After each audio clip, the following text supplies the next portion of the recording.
Good evening, ladies and gentlemen. Apologies for the slight delay. We ended up with a bit of a problem with our tickets, and we think people have been selling them on the black market, because we seem to have more people than we expected, but nevertheless, welcome. I'm Lucy Scott, and I'm head teacher here at Chesterton Community College. It's a real privilege to be able to talk to you a little bit about what I think is an absolutely amazing school, and it's an amazing school because of its remarkable students, and because of its remarkable teaching staff, and its remarkable community of parents. So if I can share a little bit with you tonight, that will be an absolute pleasure. I use this slide a lot, so parents that are already Chesterton parents will know why I use this slide. As a parent, and as a parent myself, I recognise that actually milestones suddenly creep up on you incredibly quickly without actually realising that all of a sudden you are not starting in reception, but you are starting in secondary school. And that's a really significant time. It's a really significant time for parents, and it's a really significant time for students.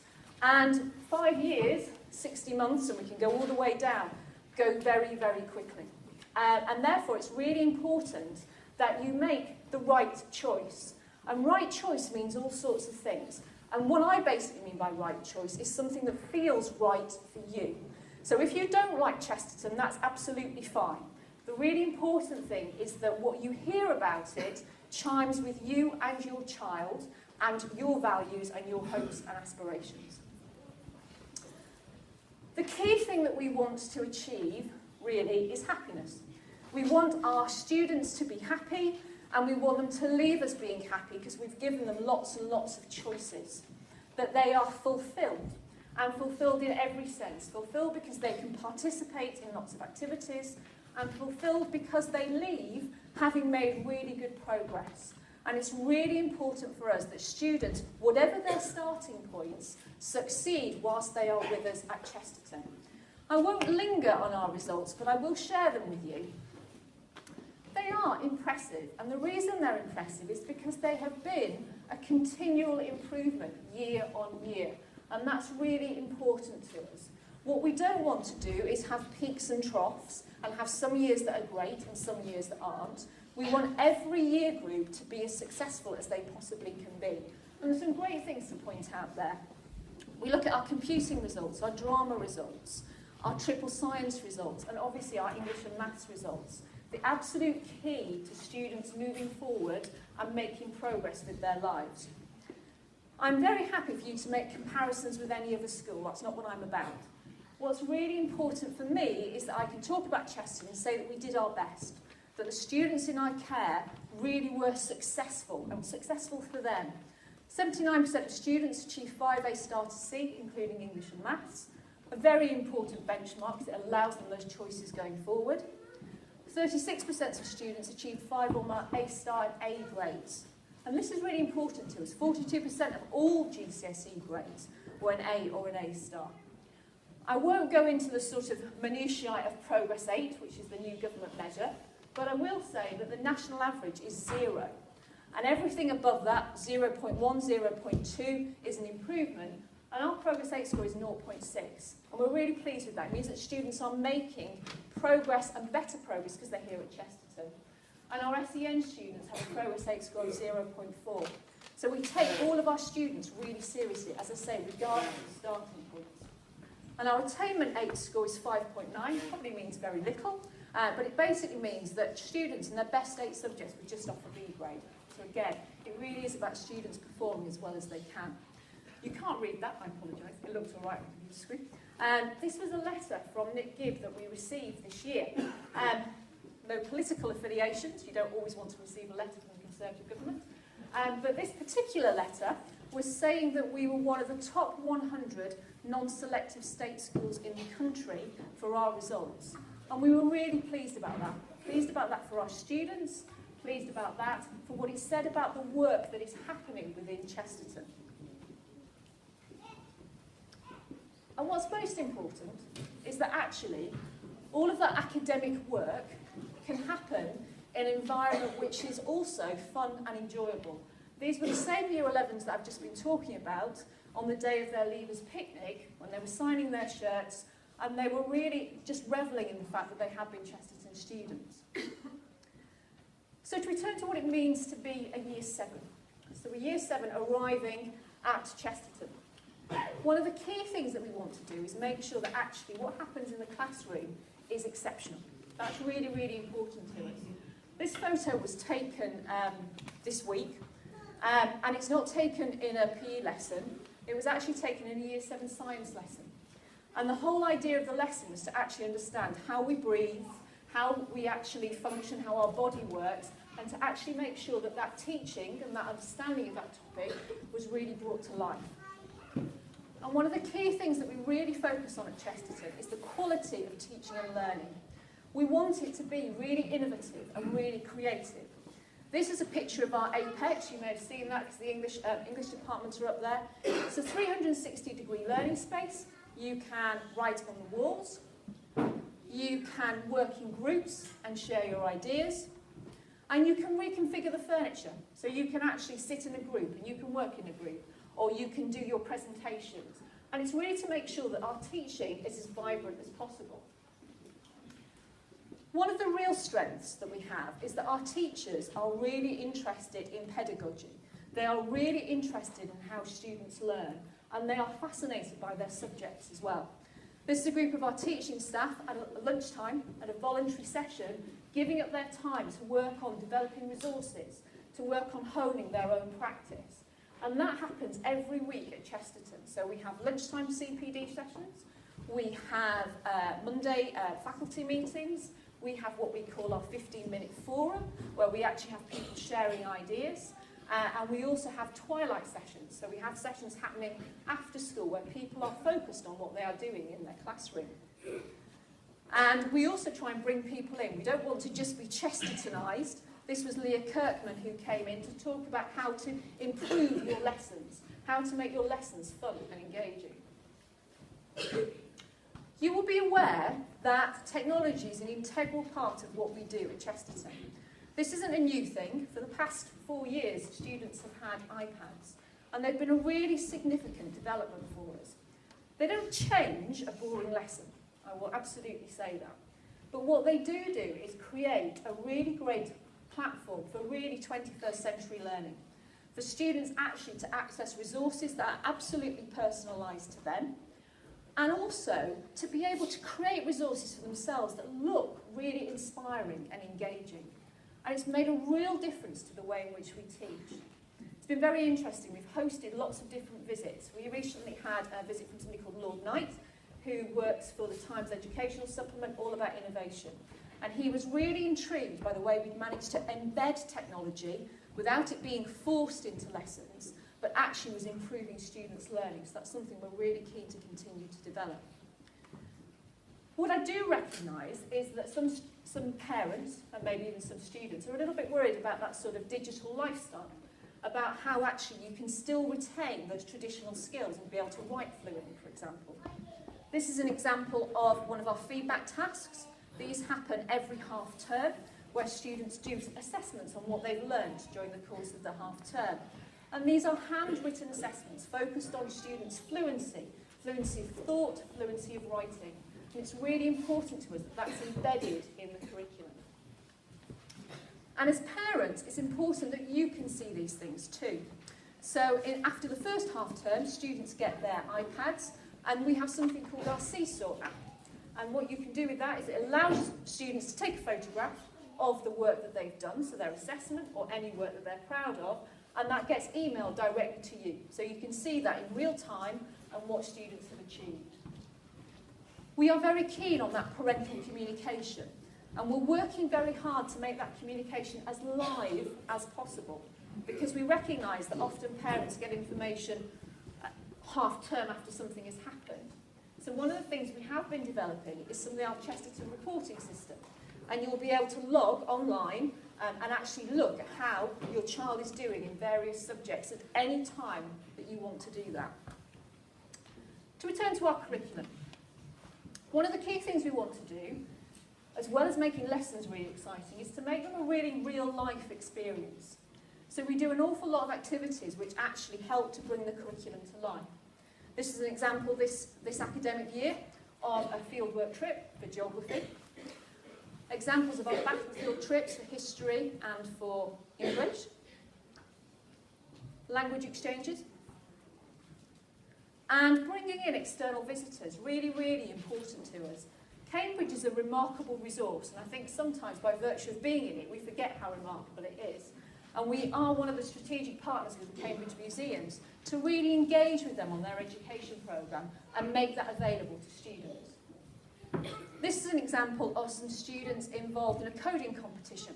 Computing is a real strength within the school, and it's a great real-life experience for students. We have computer programmers coming in.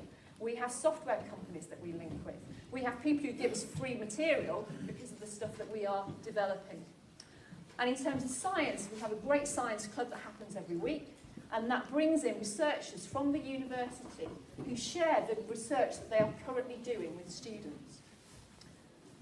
Another key aspect of our curriculum is reading. We think it's absolutely integral to everything that we do. And this is our library on a normal lunchtime. So everybody's in there. They can do all sorts of things. They can read, they can play chess, they can play Scrabble, they can do whatever they want. But it's an incredibly lively environment. And it's fostered and it's nurtured by our librarian, Mrs. Ellison. And what she does is she really creates an environment that is engaging, and she brings in lots of external speakers. This one was a manga artist who came in and talked about how she created her work. This was Julian Cedric, who's recently published a book trying to murder one of our students. And this is not just an arbitrary slide. Mrs. Ellison has created a whole underground map. A map where you can find Harry Potter on it, and then it leads you on to the next text, and the next text, and the next text. So really stretches students in terms of their reading and guides parents as to what would be helpful reading matter. We also have lots of reading groups, and we have family reading groups where you can take a set of books and all read together and share that experience. Where the curriculum and extracurricular meets is quite interesting. You will have seen a little flavour of our drama department, hopefully on the balcony. We've been really delighted to be able to develop drama at Chesterton.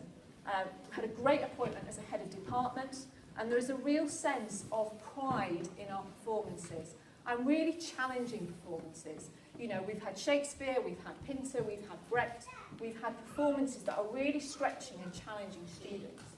So we have students now who are part of Chesterton Youth Theatre, and it is really about having a professional experience. And what's really exciting is that some members of that youth theatre are also members of the National Youth Theatre, and we are part of the National Youth Theatre Connections programme. Music, another strength within the school.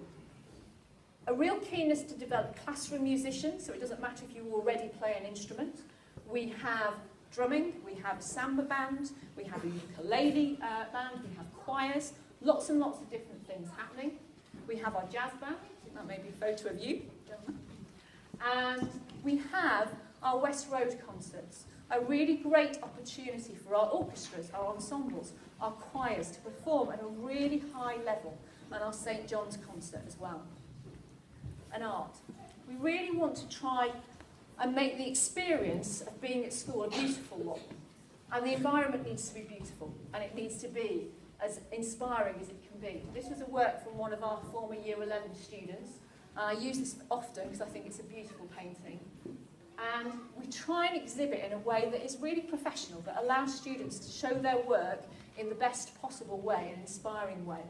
And we're very fortunate that one of our art teachers is still a practicing artist. So there is a sense of that connection with the world outside and with school. And really interestingly, we've had some great visitors. We've had sculptors, photographers who've come in to really share with students about what it means to be in that world. Similarly with sport.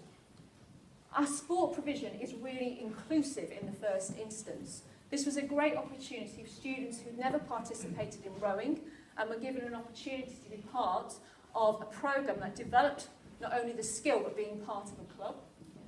We also have that elite group that actually perform in the traditional sports that we have and perform at a very high level, very successful level in things like the Jubilee Cup. And the whole thing is about being involved and engaged. We try and find things that are the right things for students. So we put on Zumba, we put on yoga, Pilates, you can be a member of the gym, but it is about participating and being part of everything. And being part of things is important. Our ethos is about community. And community can mean all sorts of things. I'm going to share some things about what it does mean for us. This is our Duke of Edinburgh, who are involved in significant amounts of volunteering. And we also have our community club, groups of international students that we're very privileged to have in the school, who really add to the life of the school and share their languages with us and actually try and teach us their languages. We also engage with the older members of our community. So once a month we have a senior citizen group who come and share lunch with everybody and enjoy talking to our students. And this was a group of students who went to perform at a local residential home. We also like to be part of new and emerging communities. If you're aware of Cambridge City Football Ground, for example, it was redeveloped. Our head of drama devised a piece that was actually their opening piece that actually celebrated the beginning of that new community. And we have our sports leaders who go into primary schools and engage roomfuls, hundreds of year 1 and year 2 students. And you can see it's a bit of a shock actually being involved in that, but do it beautifully. And those are all the sports leaders that we have. And our community is also our pastoral system. Our pastoral system is predicated on care for students. It has a house system, so actually students are part of a smaller group, so they are well known by their head of house. We also have a vertical tutoring system which goes after year 7, where we mix our different groups of students, so actually 8, 9, 10 and 11 work together, and that's a great way of actually forging a community. When students arrive in year 7, there is a year 7 team, there's a head of year 7, assistant head of year 7, that are able to support students, and a specialist team of form tutors that are just year 7 tutors, and appreciate the difference it takes from being from primary school to secondary school. And our pastoral system is also not just about being supportive, but about being fun. We have lots of house competitions that happen at breaks and lunch times, and lots of silly things happen related to them, but students really enjoy those. And then there's our enrichment programme. We've worked really hard to make a Key Stage 3 enrichment programme, which is inclusive. So in year 7, we start with activities within Cambridge, and we then move out in 8 and 9 to residential trips like these. And we do have, on a biannual basis, our Iceland trip and also our ski trip. To return a little less far afield, one of the key things we really want to achieve is a kind of eye for detail. We want to try and make sure that we try and get things as right as we can. We don't always get them right. It's impossible to get things right all the time. But one of the things that we did do that I think sort of indicates this really well is that we were really unhappy with the kind of catering provision that we had. We didn't think that we were feeding children well and healthily. And so this is our very smiley catering team who we brought in-house, that we actually employ ourselves, and did that really deliberately because we wanted to make sure that the quality of provision for students was exactly right. And similarly with our site, we are a very old site. If you look carefully, there are lots of bits of it that aren't as good as they should be, but we've tried really, really hard to make it look as good as we possibly can, because we think it's important students are in a good environment. And as you would have seen if you've been in the other hall, we are currently working with the local authority on a potential new build and an expansion of our site, which could be incredibly exciting. So I've tried to share a few things with you tonight. I won't have answered all questions. It's fine to find me after the talks are finished. It's fine to email me if you have any further questions. I would urge you to look at our website. It is a very comprehensive site. It has lots and lots of things on it. We also have a weekly head teacher blog, and that is just about what students do. So it gives you lots of different information about the different activities that are happening for students within school. And I'd also urge you to take a tour. I think open evenings are really interesting events, and they're a great way to be introduced to a school, and we don't specify when those tours are. You can just ring up and you can ask to drop in the afternoon and come around or the morning, and we're absolutely happy to show you around. And finally, in terms of artwork, this was a piece of artwork from last year's year 11, and it was very much about looking into the future, about what you bring with you and what you take forward. And I sincerely hope that that future is at Chesterton, because I think it's an exciting place. I think that picture sort of sums that up. So thank you very much for listening, and I hope it's been useful to you. you.